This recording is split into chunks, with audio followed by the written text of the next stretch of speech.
Bienvenue dans l'Antre du Gnome, votre série audio de fantasy. Vous vous apprêtez à écouter un épisode de la première saison, intitulé Les Parjures. Pour une meilleure expérience, installez-vous bien confortablement et utilisez un casque ou des écouteurs. Bonne écoute!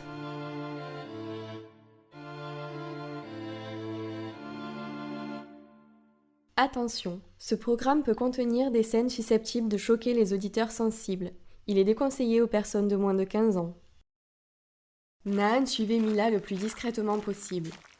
Plus il se rapprochait de la ferme, plus les choses se corsaient. Des mages effectuaient des rondes autour du domaine et passer inaperçus dans un paysage dénué d'arbres, même de nuit, se révélait ardu. Mais ils disposaient quand même d'un avantage. La jeune femme avait travaillé dans ces exploitations, les terrestres s'occupant d'approvisionner les villes en vivres et en connaissaient les rouages. Minuit allait paraître, ils devaient se dépêcher. Daeron avait prévu d'attaquer simultanément plusieurs fermes pour plus d'efficacité. Mila lui fit signe de s'aplatir et ils poursuivirent leur progression en rampant. Un garde surgit brusquement de derrière une grange. Les deux compagnons s'écrasèrent sur le sol comme pour s'y fondre et retinrent leur respiration. Le sorcier avança vers eux avant de s'arrêter à seulement quelques pas. Le visage de Naan vira à l'écarlate, puis se colora de teinte bleutée et il manqua de s'évanouir alors que le mage regagnait le bâtiment principal. « Ça va ? » J'ai retenu ma respiration trop longtemps. C'est rien. Ce n'est pas facile, mais il faut pourtant le faire. Les gardiens des domaines ont pour pouvoir une... Oui, extrêmement développé. Tu me l'as déjà dit. Faut qu'on se presse. Les deux acolytes reprirent leur chemin et arrivèrent après plusieurs minutes devant les greniers de stockage. Ils échangèrent un signe de tête et se séparèrent. Naan déposa une petite poignée de poudre contre chaque silo. Très fin, le sable possédait une affreuse odeur d'œuf pourri et était aussi jaune qu'un poussin. L'homme fronça le nez, mais ne s'attarda pas. Une fois terminé, il repartit en rampant vers le point de rendez-vous où se trouvait déjà la rouquine. « Bien, il est temps. » La mage ferma les yeux et commença à marmonner dans une langue que Naan n'avait jamais entendue. Son front plissé trahissait sa concentration. Elle entama plusieurs gestes étranges, puis projeta ses mains dans la direction des greniers. Les petits tas de poudre explosèrent avec fracas, réduisant presque instantanément les bâtiments. Le commun observa la scène avec un mélange d'émerveillement et de terreur. Alors que les premiers mages se précipitaient pour éteindre les différents incendies, la terrestre entraîna Naan dans une course effrénée. Ils ne se permirent une halte que le lendemain, une fois certains de ne pas avoir été suivis. Les compagnons rejoignirent ensuite le camp après plusieurs détours pour brouiller les pistes.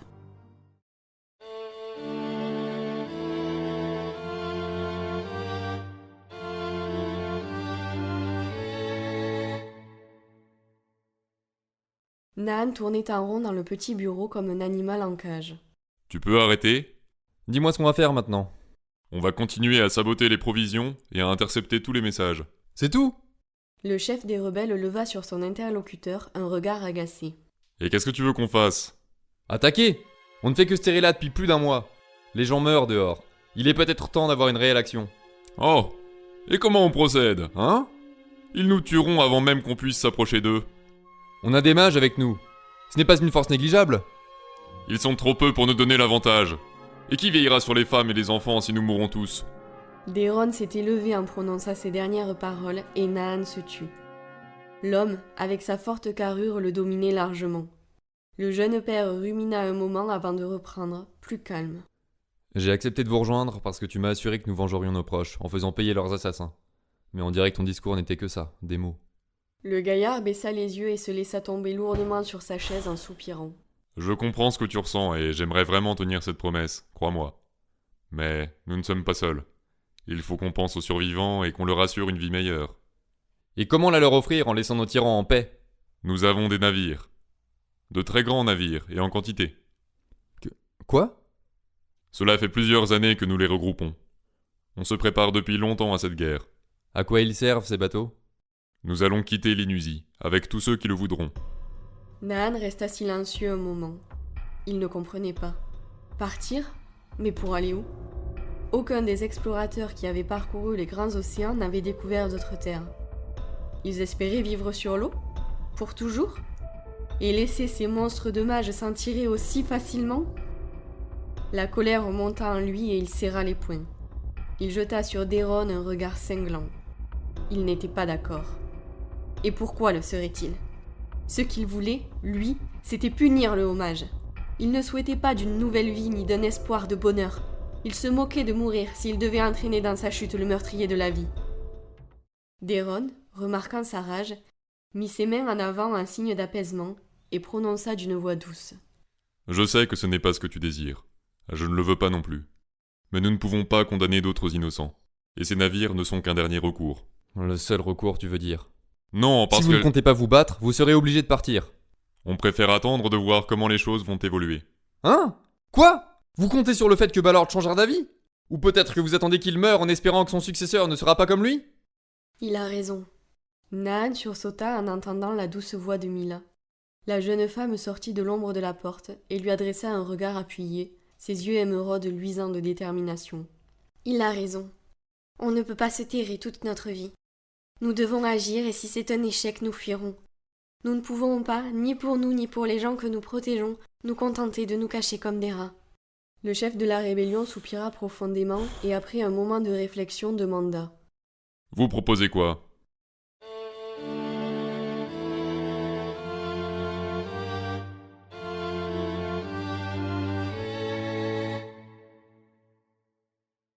Balord foudroya le terrestre sans même le laisser finir sa phrase.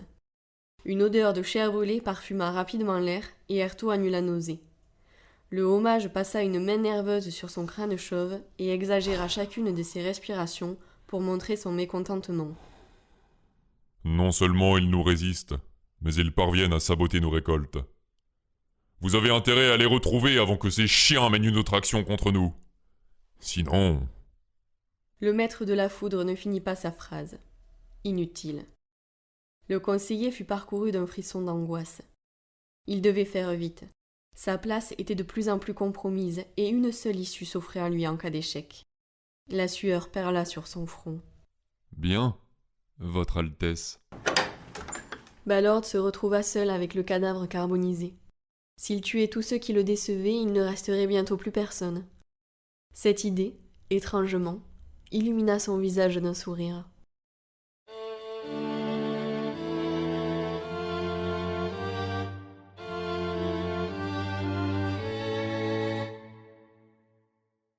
Les rebelles avaient appris par un informateur de Mila Gaven que des mages partiraient de la capitale pour rejoindre Chiron le mois suivant.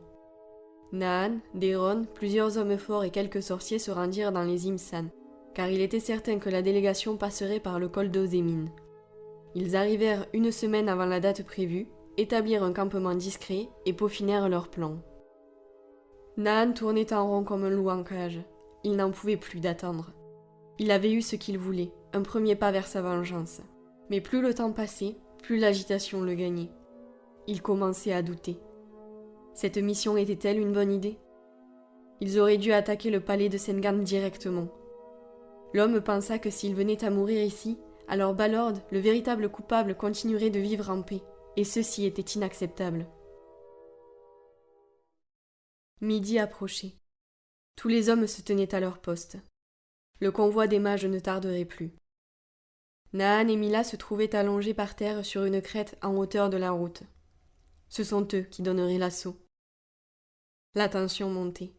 Personne n'osant parler l'heure suivante. Enfin, l'écho des sabots résonna. Les deux acolytes échangèrent un regard à la fois anxieux et déterminé. Des silhouettes apparurent sur l'étroit chemin caillouteux. 8 cavaliers avançaient en rang de 2 à une cadence militaire. Selon Mila Gaven, ils s'organisaient en fonction de leur magie et de leur titre. Les 2 premiers étaient des psychiques qui jouaient le rôle d'éclaireurs. Ils étaient suivis de près par de hauts fonctionnaires au pouvoir varié, mais généralement redoutables. Puis venaient ensuite des énergistes, les soldats, et enfin ceux qui avaient le moins de place dans la hiérarchie sociale, 2 terrestres. 8 contre 20. C'était faisable. Mila retint son souffle. Ils approchaient du piège. Elle émit un sifflement bref et sec. Au signal, les rebelles firent rouler sur les parois abruptes d'imposants blocs de pierre qui s'écrasèrent sur le chemin, empêchant toute retraite. Les énergistes créèrent aussitôt un bouclier autour des dignitaires. Le silence se fit, tandis que la poussière soulevée par les pierres retombait. Les chevaux trépignaient et renâclaient. Les mages regardaient de toutes parts pour débusquer leurs ennemis, prêts à riposter. Un nouveau sifflement retentit. Une averse de flèches s'abattit sur la compagnie. L'une se figea dans la gorge d'un psychique qui s'effondra au sol dans un râle de douleur. Une autre transperça l'œil d'un terrestre qui s'avachit sur sa monture, mais la plupart s'écrasèrent sur le bouclier sans lui causer aucun dégât. La panique gagna les sorciers. Les énergistes répliquèrent en lançant un peu au hasard des traits d'énergie. Des cris retentirent alors dans le camp des rebelles, et l'un d'eux roula le long de la pente, un trou béant dans le torse. Un cheval se cabra, jetant à terre un psychique. Il essaya de se relever, mais reçut un carreau en pleine poitrine. Le dernier terrestre sauta de sa monture et tenta de pénétrer dans l'écu magique, mais en fut rejeté avec force. Hébété, il se précipita vers l'amas de roches qui bloquait le chemin et entreprit de l'escalader. Une flèche lui transperça la cuisse et il hurla, mais il continua avec désespoir son ascension. Au même moment, un autre rebelle glissa le long de la pente, la jambe sectionnée par une boule d'énergie. Son visage était tordu de douleur. Dans un dernier élan, il saisit un trait dans son carquois et chargea son arbalète. Le projectile s'écrasa sur le bouclier, à quelques centimètres de la tête d'un dignitaire. Celui-ci regarda l'homme avec un mépris évident et projeta sur lui une boule de feu qui avait émané de sa main. Le rebelle s'embrasa et roula sur lui-même, dans une tentative d'éteindre son corps en train de fondre. Un carreau transperça le poignet du terrestre. Il lâcha prise et retomba lourdement sur le chemin. D'autres flèches vinrent rapidement se ficher dans son torse et sa tête, répandant sur le sol une flaque de sang. Soudain, le sifflement des projectiles cessa. Mila se concentra. Le bouclier avait une faille et elle devait l'exploiter.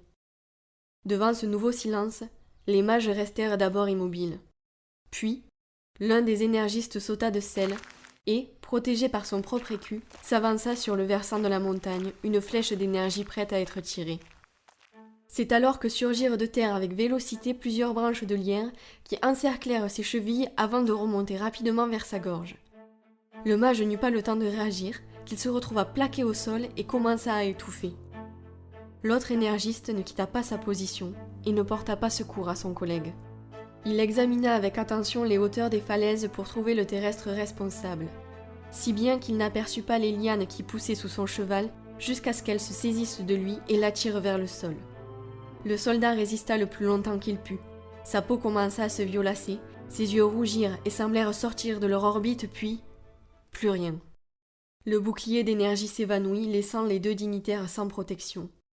Mais la partie la plus ardue débutait. Sur le flanc opposé à celui où Naan et Mila se cachaient, une dizaine de rebelles émergèrent de leur cachette en hurlant, armes brandies, et se ruèrent sur leurs ennemis, animés par une haine froide. Le jeune homme ne tint plus et se redressa, mais sa compagne le retint. Il était trop tôt. Les sorciers réagirent sur l'instant. Une première boule de feu fusa dans les airs et s'écrasa sur un soldat qui s'embrasa. L'autre mage pointa du doigt un de ses adversaires, et ses yeux commencèrent à saigner avant qu'il ne s'écroule, agonisant. Rapidement, le champ de bataille ressembla à l'enfer. Les hommes hurlaient de douleur, baignant dans le sang et l'odeur de la chair brûlée. Les deux rebelles quittèrent alors leur abri. Ils s'approchèrent le plus discrètement possible dans le dos de leurs ennemis. Quand ils furent suffisamment près, Naan attrapa la cape d'un mage et le tira fortement vers l'arrière. Ce dernier tomba lourdement sur le sol, mais avant qu'il ait pu se défendre, le commun lui sauta dessus et transperça sa poitrine de son poignard. Il porta plusieurs coups frénétiques et s'acharna encore et encore, revoyant la mort de la vie. Prévenu par le cri de son comparse, le second dignitaire se tourna et balança sur Mila Gaven une boule de feu impossible à éviter. Son bras s'enflamma et elle chuta. Le sorcier s'apprêta à l'achever, mais un carreau vint se loger dans sa jugulaire. Déron se précipita vers Mila qui hurlait de douleur et la couvrit de sa veste pour éteindre les flammes. Le combat était terminé. Le chef de la troupe aida Mila à se relever et contempla avec dégoût le champ de bataille. En plus d'eux, il n'y avait que 3 rebelles en vie, dont un gravement blessé. Des morceaux de chair traînaient çà et là. Des cadavres encore fumants et des mares vermeilles. Voilà tout ce qu'il restait. Naan était toujours penché sur le corps de sa victime, le poignard levé comme s'il voulait asséner un dernier coup. Figé dans cette posture et entièrement recouvert de sang, seul un éclat de folie, froide et calculée, illuminait son être d'une détermination terrifiante.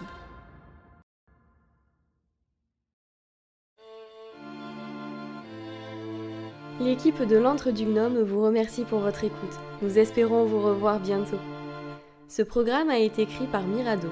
Il vous a été conté par l'autrice ainsi que par Timothée Dolidon. Vous pouvez retrouver la liste des musiques dans la description de l'épisode. Les textes, les voix, ainsi que la chanson La Mésange sont protégés par le droit d'auteur.